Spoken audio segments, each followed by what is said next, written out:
حمد و صلات کے بعد تمام سامعین و حاضرین السلام علیکم ورحمۃ اللہ وبرکاتہ۔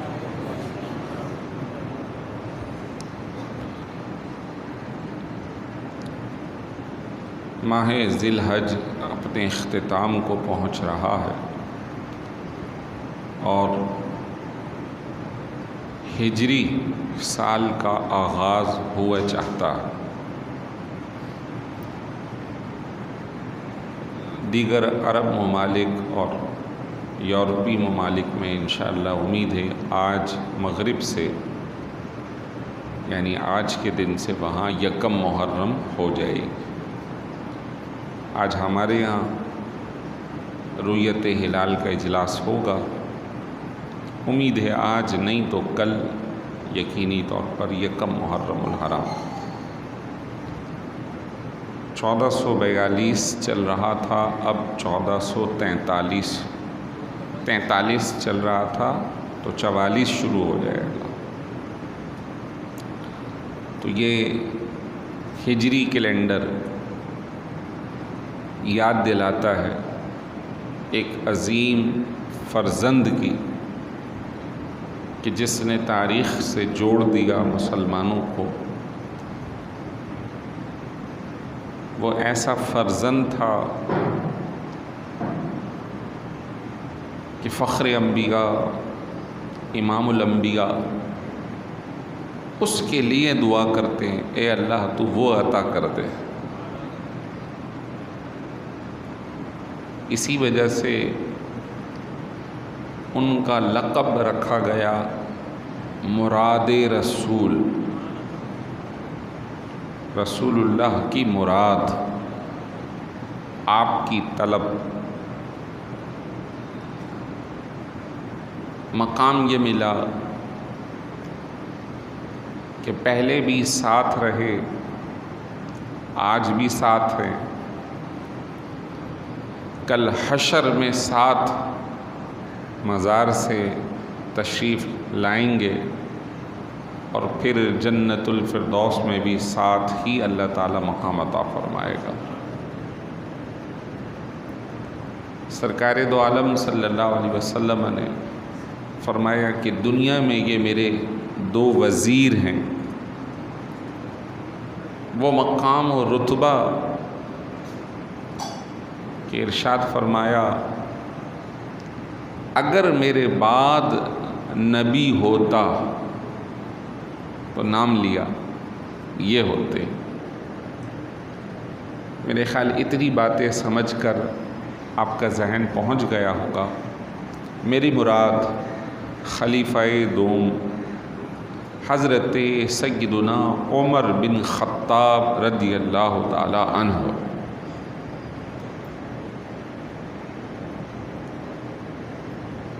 الحمدللہ آپ جس مسجد میں بیٹھے ہیں یہ مسجد بھی انہی سے منسوب ہے۔ جو ادارے میں طلبہ پڑھ رہے ہیں وہ ادارہ بھی انہی کے نام سے منسوب، جامع مسجد فاروقی اور فاروقیہ تعلیم القرآن۔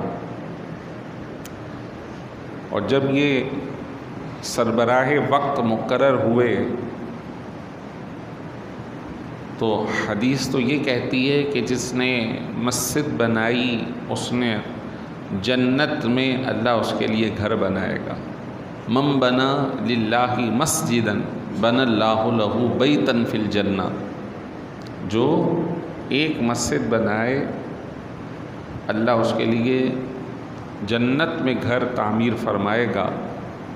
اور حضرت عمر فاروق کے بارے میں آتا ہے تنہا 5000 مساجد کو تعمیر کروایا تھا۔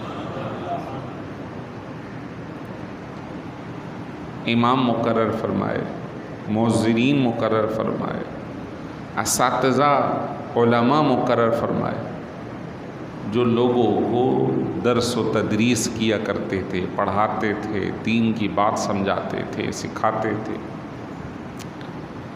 سیدنا عمر بن خطاب رضی اللہ تعالی عنہ قریشی خاندان سے تعلق، آپ صلی اللہ علیہ وسلم کہ جس طرح ابتدائے اسلام میں لوگ مخالف تھے، اور وہ اس وجہ سے نہیں کہ ذاتی بنیادوں پر، جو اختلاف تھا وہ ایک فطری تھا، اور وہ یہ تھا کہ عرصے دراز سے اس علاقے میں بتوں کی پوجا ہو رہی ہے۔ اچانک سے کسی کے نظریے کو غلط کہہ دینا، اس نظریے کے خلاف بات کرنا،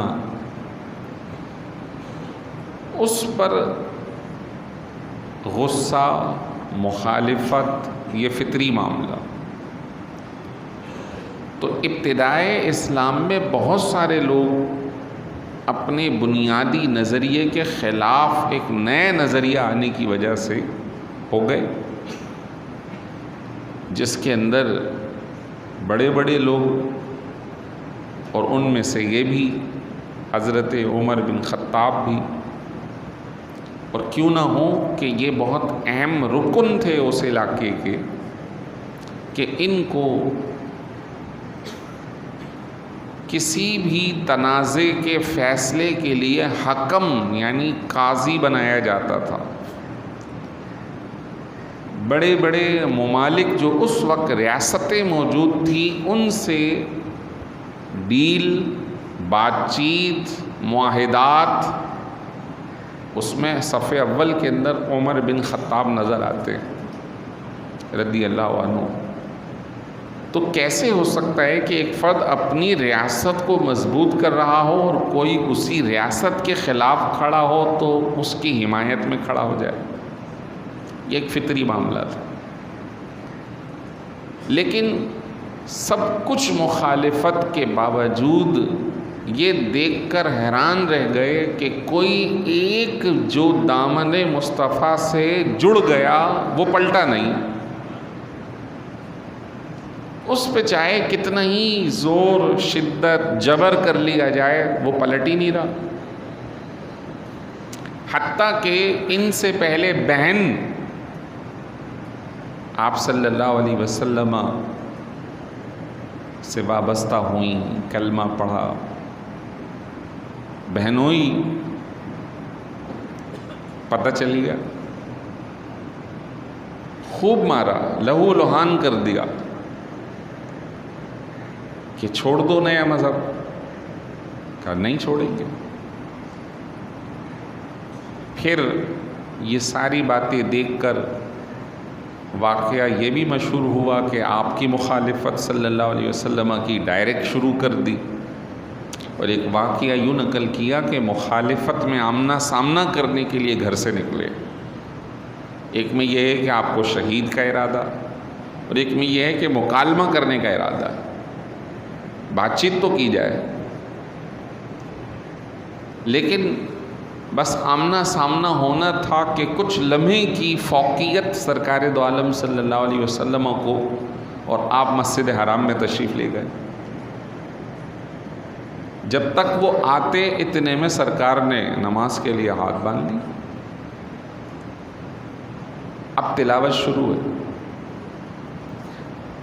اب کلام اللہ کا ہو، زبان مصطفیٰ ہو، آواز کی کیا چاشنی ہوگی، کیا اس کا سوز ہوگا، کیا اس کی تاثیر ہوگی۔ سورہ معارج پڑھ رہے ہیں،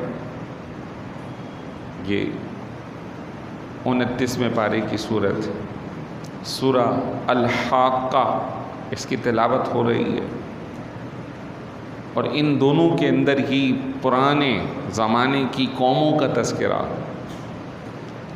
کہ بڑے بڑے طاقتور لوگوں کو، سلطنتوں کے وارثوں کو، معیشت کے ماہروں کو، اپنی ماہرانہ صلاحیت کے عروج کے زمانے کے لوگوں کو اللہ اور اس زمانے کے رسول کی مخالفت کی وجہ سے ضائع کر دیا گیا۔ اور قرآن نے کہا کہ ان پر ایسی ہوائیں چلیں کہ انہیں پتنگوں کی طرح اڑایا جاتا رہا۔ اب یہ سن رہے ہیں اور خیال آ رہا ہے کہ یہ کوئی جادو ہے، یہ کیا ہے؟ اتنے میں آیت سنتے ہیں کہ سرکار کی زبان سے ادا ہو رہا ہے اِنَّهُ لَقَوْلُ رَسُولٍ کریم، یہ تو معزز رسول کا قول ہے۔ کہا یہ کوئی جادوگر ہیں کہ میری دل کی بات سن لی؟ فرمایا نہیں، یہ کسی کاہن جادوگر کا کلام نہیں بلکہ اللہ کا کلام ہے، یہ کسی شاعر کا کلام نہیں، یہ اللہ کا کلام۔ اب وہ سوچ رہے ہیں اور قرآن کی تلاوت سرکار کی زبان سے ادا ہو رہے ہیں۔ کہتے ہیں کہ اسی موقع پر اسلام کی محبت میرے دل میں آ گئی، اور پھر 2-3 واقعات نقل کیے ہیں۔ بہرحال آپ صلی اللہ علیہ وسلم ایک صحابی کے گھر حضرت ارقم کے گھر پر تشریف فرما تھے، چل پڑے تو کسی نے کہا کہ عمر آ رہے ہیں، تو آپ کے چچا محترم حضرت حمزہ بن عبد المطلب رضی اللہ عنہ موجود ہیں، اور وہ بھی اپنے وقت کے بہت دلیر، شجاع اور نہ گھبرانے والے آدمی۔ کہا آنے دو۔ جب سامنے آتے ہیں تو مخالفت نہیں بلکہ سرکار کے دامن سے وابستہ ہونے کے لیے آئے، اور پھر آتے کے ساتھ ہی یہ بات عرض کرتے ہیں کہ کیا ہم جس نظریے پہ ہیں یہ حق ہے؟ فرمایا بالکل۔ تو پھر چھپ کر عبادت کیوں؟ آج سے ہی اللہ کے گھر حرم میں جا کر نماز ادا کیا کریں گے۔ یہ ہیں عمر بن خطاب۔ سرکار دو عالم صلی اللہ علیہ وسلم دعا کر رہے ہیں اللہم اعز الاسلام بعمر بن الخطاب، اے اللہ اسلام کو مضبوطی اور استحکام عمر بن خطاب کی وجہ سے عطا فرما دے۔ دعا کر رہے ہیں اے اللہ عمر کو عطا فرما دے۔ دعا قبول ہو گئی، اور پھر اسی موقع پہ صف بنی ہوئی ہے مسلمانوں کی۔ آگے عمر بن خطاب ہیں، پیچھے حمزہ بن عبد المطلب ہیں۔ کسی کی مجال نہیں ہے کہ کوئی خانہ کعبہ میں نماز پڑھنے سے منع کر دے، اور وہ دن ہے اور آج کا دن ہے، لاکھوں پروانے اس کے گرد گھوم رہے ہیں، اور اللہ نے مسلمانوں کو عزت عطا فرمائی، اور کتنے ہی دل اس کی طرف مائل ہیں کہ بس موقع مل جائے اڑ کر پہنچ جائیں، کاش کہ اس گھر کے گرد طواف کرنے کا موقع مل جائے۔ یہ عمر بن خطاب رضی اللہ تعالیٰ عنہ جو آپ صلی اللہ علیہ وسلم کے ہر موقع پر مشیر رہے، اور پھر اس قدر پاکیزہ کہ جن کے بارے میں نے عرض کی کہ سرکار دو عالم صلی اللہ علیہ وسلم نے فرمایا کہ لو کان بعدی نبی لکان عمر بن الخطاب، کہ اگر میرے بعد نبی ہوتے تو وہ عمر بن خطاب ہوتے۔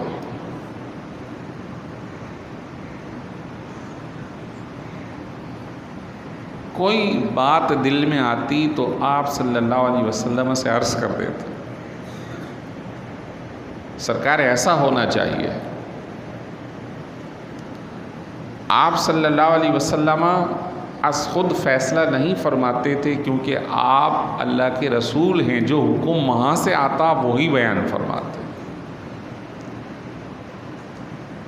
ان کی طلب اپنی جگہ، لیکن سرکار دو عالم صلی اللہ علیہ وسلم کا منصب رسالت بہت نازک منصب ہے۔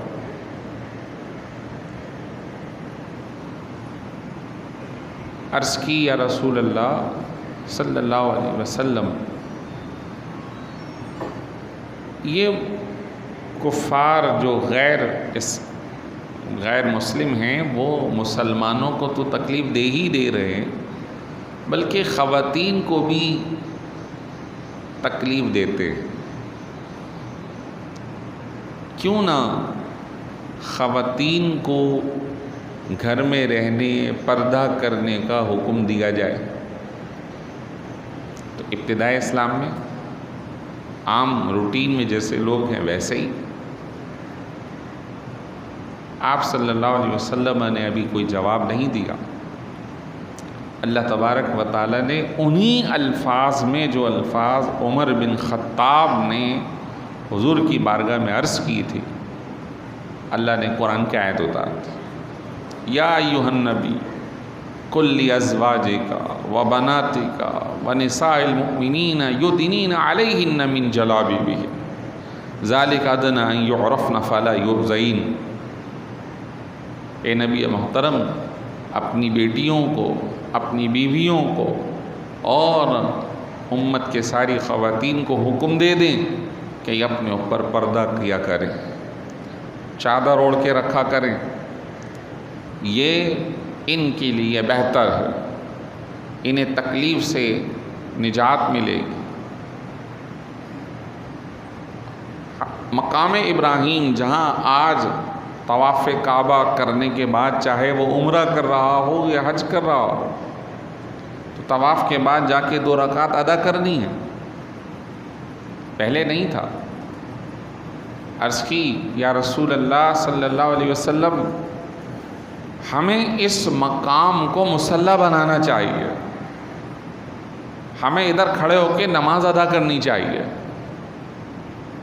ادھر کیا ہے؟ وہ پتھر ہے کہ جس پہ کھڑے ہو کے تعمیر کعبہ کیا گیا، لیکن تمام تر تفسیر کہتے ہیں کہ اصل اس پتھر پہ کھڑے ہو کے سرکار دو عالم صلی اللہ علیہ وسلم کے لیے دعا مانگی تھی حضرت ابراہیم نے، اے اللہ وہ نبی بھیج دے جو نسلوں کو پاک کرے، تیری کتاب سکھائے اور میرے خاندان میں بھیج دے۔ تو اس پتھر کے اوپر آپ کے پاؤں کو ثابت کر دیا گیا، نقش زدہ کر دیا گیا۔ حضرت عمر بن خطاب نے عرض کی کہ ادھر نماز پڑھنا چاہیے۔ حضور نے کوئی جواب نہیں دیا، لیکن اللہ تعالیٰ نے آیت نازل فرمائی، وَاتَّخِذُوا مِن مَّقَامِ إِبْرَاهِيمَ مُصَلًّى، لوگوں مقام ابراہیم کو نماز پڑھنے کی جگہ بنا لو، مصلی بنا لو۔ اب جو بھی طواف کرے گا اسے 2 رکعت مقام ابراہیم پہ پڑھنے ہیں، اللہ تعالیٰ نے عطا فرما دی۔ آپ صلی اللہ علیہ وسلم نے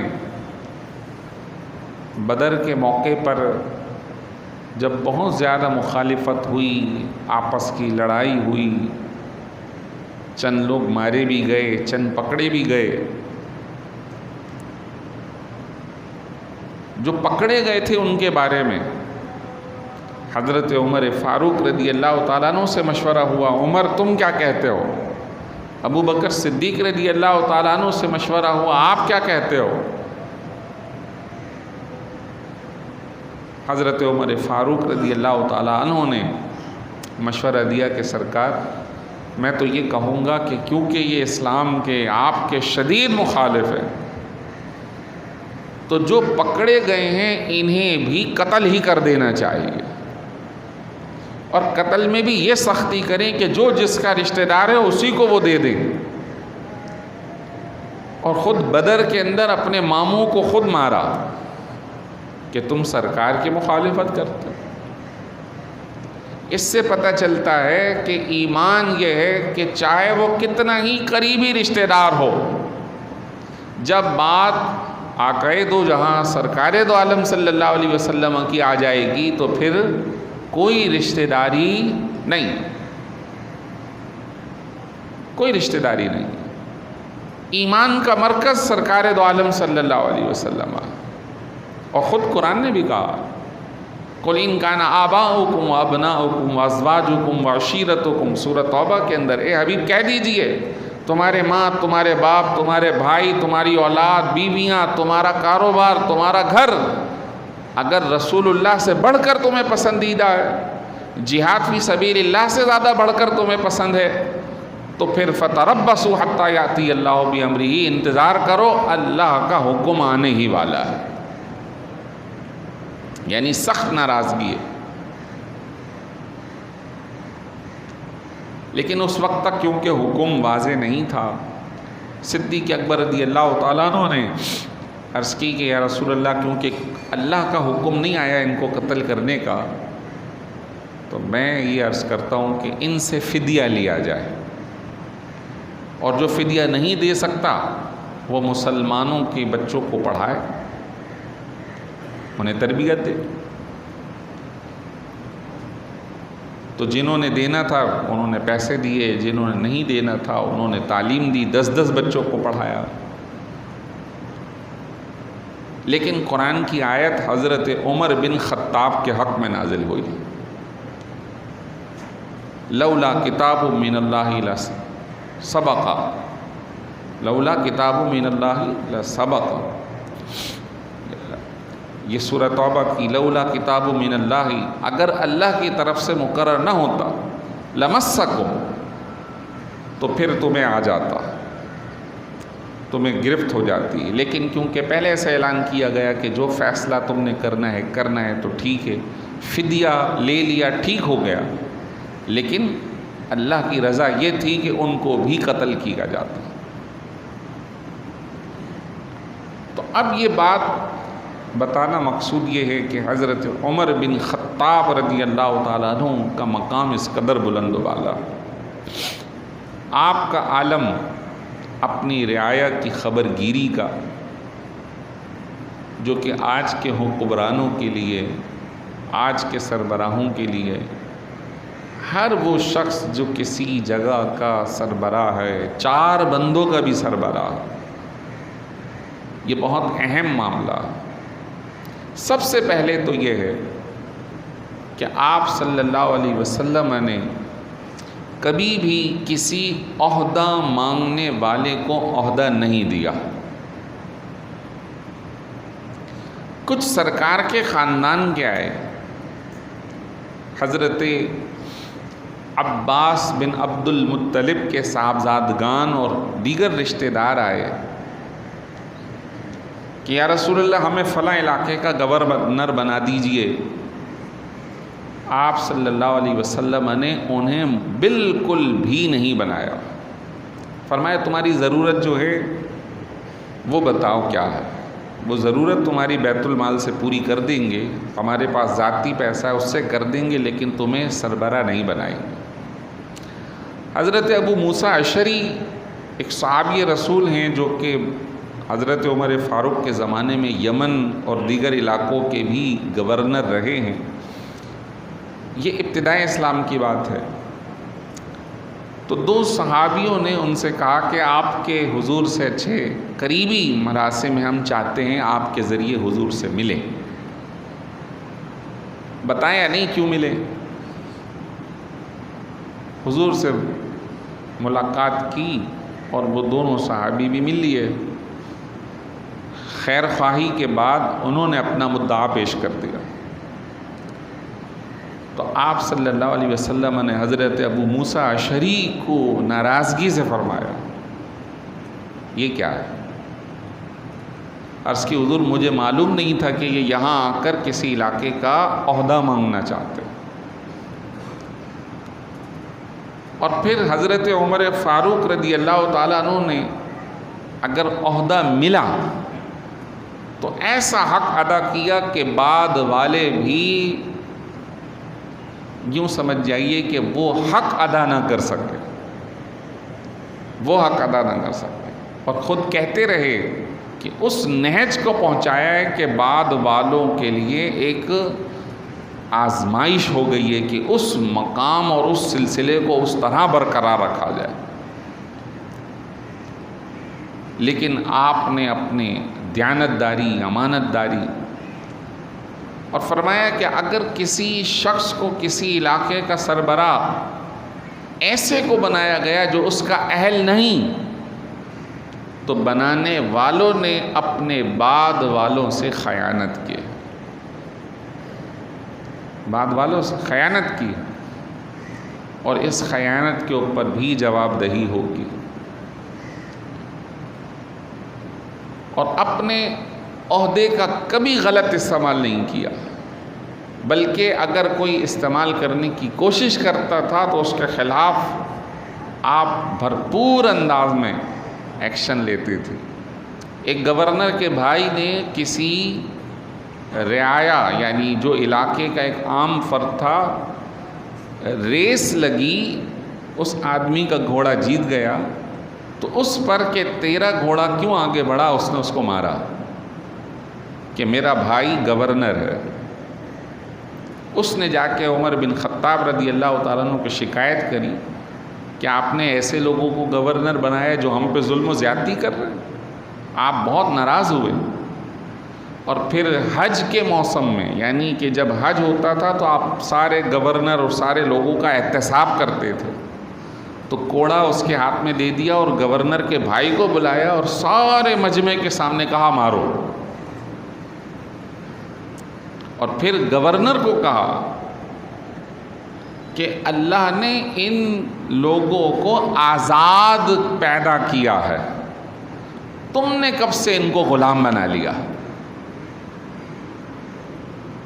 آج آپ دیکھ لیں کہ عہدوں کا کس طرح غلط استعمال ہو رہا، آج دیکھیں کہ کس طرح لوگ مر رہے ہیں، جن کو حکمرانی ملتی ہے وہ حکمرانی کرسی پر بیٹھ کر یا اس کے مزے لے کر وقت پورا کر لیتے ہیں۔ وہ تو کہتے ہیں کہ ہرن بھی مرے تو مجھ سے پوچھا جائے، ایک کتا پیاسا مرے تو مجھ سے پوچھا جائے، اس خوف سے ہر آن خوف الہی طاری ہے۔ ادھر صورتحال یہ ہے کہ کتنے بھی مرے، جب طوفان سیلاب آئے تو جو حکمران ہے وہ پہلی فرصت میں اپنا جہاز پکڑے اور تم مرو جیو، ہمیں اس سے غرض نہیں ہے، ہم نے تو اپنی فلائٹ پکڑ لی۔ تو سمجھ کی بات ہے، یہی وجہ ہے کہ ہمارے ملک کے اندر جو ہے خوشحالی و ترقی نہیں ہے۔ ہمارا معاملہ بیرونی بہت کم ہے، اندرونی زیادہ۔ عدالتیں فیصلہ نہیں کر رہی۔ آپ کیا سمجھتے ہیں؟ جیسے میں نے پچھلے 2-3 جمعوں کے اندر بھی یہ بات کہی تھی، یہ کوئی ڈھکی چھپی بات تو نہیں ہے کہ سود حرام ہے۔ جب ایک کورٹ نے فیصلہ دے دیا، اللہ اور اس کے رسول نے فیصلہ دے دیا، پھر یہ کیا ہے مخالفت در مخالفت۔ آج اپنا اپنی میں لگے ہوئے ہیں اور قوم کا حال آپ کے سامنے ہے۔ جو متوسط طبقہ تھا نا وہ پس گیا، اور جو بالکل نچلا طبقہ تھا اس کا تو کوئی پوچھنے والا ہی نہیں ہے، اس کا کوئی پوچھنے والا نہیں۔ آج تاجر بھی ہاتھ جوڑ رہے ہیں، اللہ کے واسطے کچھ ہمیں بھی دیکھ لو۔ تو ہمارا معاملہ بیرونی کم اور اندرونی زیادہ۔ اللہ تعالی ہمیں ان کی سیرت پہ چلنے والا کوئی اچھا حکمران عطا فرما دے، اور جو بھی قوم کے مخالف ہیں، قوم کی خبر گیری نہیں کرتے، اللہ ان سے ہمیں چھٹکارا عطا فرما۔